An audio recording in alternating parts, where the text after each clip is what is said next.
একটি ভিডিও সম্প্রতি ভাইরাল হয়েছে। একজন প্রবাসী বাংলাদেশে সৌদি কফিলের জন্য সান্ডা ধরছেন। প্রশ্ন হলো, সান্ডা খাওয়া জায়েজ আছে কিনা? সান্ডা সাধারণত মরুভূমিতে হয়ে থাকে এবং এটি সরীসৃপ প্রজাতীয় একটি প্রাণী, দেখতে গুই সাপের মতোই অনেকটা। এই সান্ডা, এটাকে কোরআন এবং হাদিসের ভাষায় দব বলা হয়। এখনও আরব দেশগুলোতে এটাকে দব বলা হয়।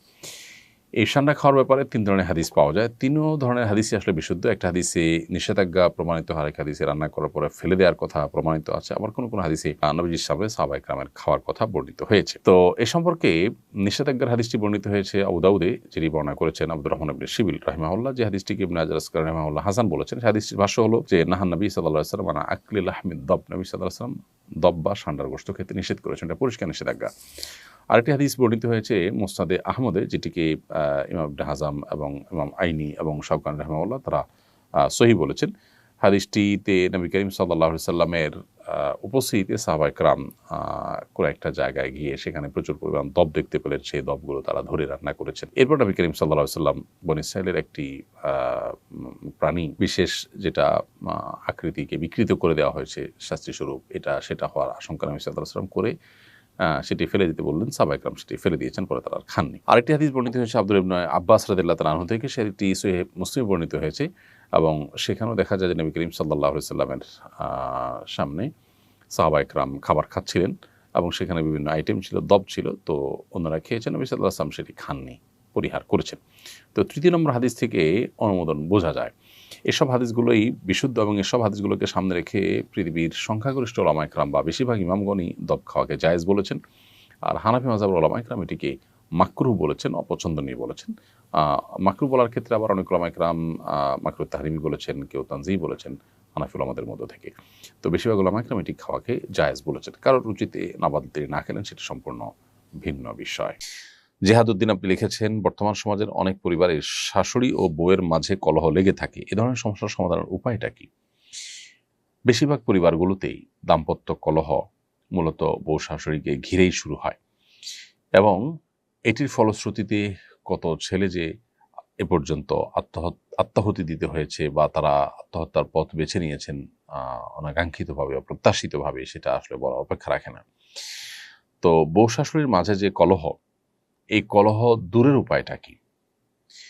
এটা দূরের উপায় হলো, প্রত্যেকটা মানুষের দায়িত্ব আছে, তার কর্তব্য আছে এবং তার অধিকারের সীমারেখা আছে।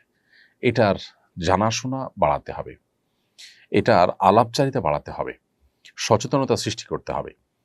আমাদের দেশে যারা মারা সন্তানকে অনেক বেশি ভালোবাসেন, সবার চেয়ে বেশি ভালোবাসেন সন্দেহাতীতভাবে।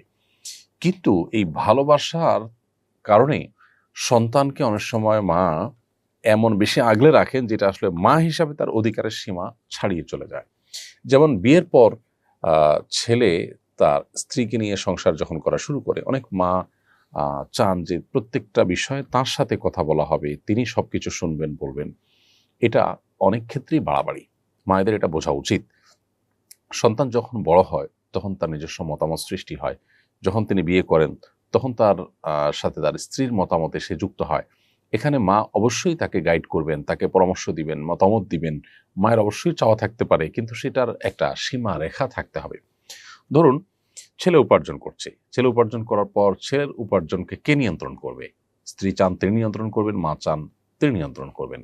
আর শরিয়ত চায় যিনি উপার্জন করছেন তিনি তার উপার্জনকে নিয়ন্ত্রণ করবেন। সন্দেহাতীতভাবে মায়ের প্রতি রেসপেক্ট থাকবে, মায়ের পরামর্শকে সর্বোচ্চ আমল নেওয়ার চেষ্টা করবেন, আর স্ত্রীর যা পাওনা প্রাপ্য আছে সেগুলো দিবেন এবং তিনিও কোনো যৌক্তিক পরামর্শ দৃষ্টিকে আমল নেওয়ার চেষ্টা করবেন। কিন্তু দিন শেষে সিদ্ধান্ত নেওয়ার ক্ষমতা ইসলাম দিয়েছে যিনি উপার্জন করেছেন তাকে।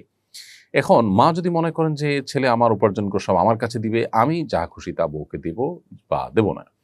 অনেক প্রবাসীরা আছেন, তাদের উপার্জনের সমস্ত টাকা বাবা মা আশা করেন যে আমাদের কাছে দিয়ে দিবে, আমরা আমাদের মতো বিষয়কে নিয়ন্ত্রণ করব। এগুলো সবগুলোই কিন্তু বাড়াবাড়ি এবং বাবা মা হিসাবে তাদের যতটুকু অধিকার আছে তার সীমা ছাড়িয়ে চলে যাওয়া। সন্তানের প্রতি বাবা মা যদি জুলুম করেন তাহলে সেক্ষেত্রে আল্লাহর কাছে কিন্তু জবাবদিহিতার মুখোমুখি হতে হবে, সে বাবা মার কিন্তু বিচার হবে।